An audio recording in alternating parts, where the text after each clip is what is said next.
কিরণমালা, ওঠো না কিরণমালা। কিরণমালা, তুমি আমাকে এভাবে ছেড়ে চলে যেতে পারো না। রাজবৈদ্য মশাই, মহর্ষি আপনারা কিছু করুন। আমি কিন্তু বলে দিচ্ছি, আমার কিরণমালার যদি কিছু হয়ে যায় আমি এখানেই প্রাণ ত্যাগ করবো। কুমার, কুমার, কুমার শান্ত হও। কিভাবে মা? রাজবৈদ্য মশাই তো চেষ্টা করছেন, শান্ত হও কুমার, শান্ত হও। রাজবৈদ্য মশাই, আর কি কোনো আশা নেই? মহারাজ,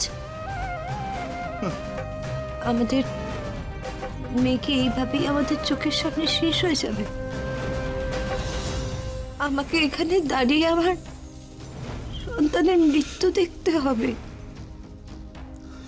আমি সহ্য করতে পারছি না মহারাজ, আমি সহ্য করতে পারছি না, আমি আর পারছি না মহারাজ। রাজবৈদ্য মশাই, কিছু একটা করুন। একবার শেষ চেষ্টা করার কি কোনো উপায় নেই? একবার শেষ চেষ্টা করে আমি দেখতে পারি, তবে সেই ঔষধি সবার পক্ষে সহ্য করা সম্ভব নয়। এটাই একমাত্র আশা। এই ঔষধিতে যথেষ্ট ঝুঁকিও আছে, কিন্তু এটা প্রয়োগ করা ছাড়া তো কোনো উপায়ও নেই। এতে যদি জ্ঞান ফেরে তাহলে জানবেন যুবরানীকে বাঁচানো যাবে, আর যদি না ফেরে তাহলে আর কোনো আশাই থাকবে না। যে কোনো উপায় আপনি আমার কিরণমালাকে বাঁচান, বাঁচান।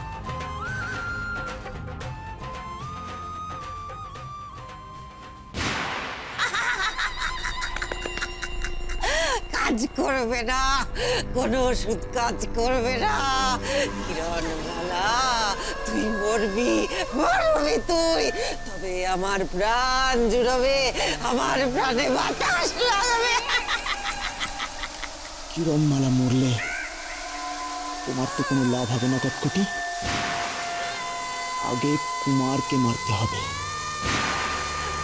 তবে তুমি তোমার হারানো রূপ যৌবন আবার ফিরে পাবে।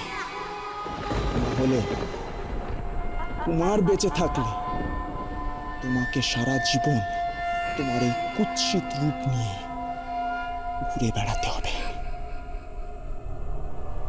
রাক্ষসী রানী কটকটি, তুমি সারা জীবন অথর্ব অক্ষম হয়ে থাকবে।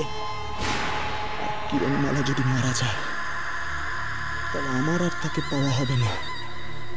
সুতরাং আমি তখন তোমাকে আর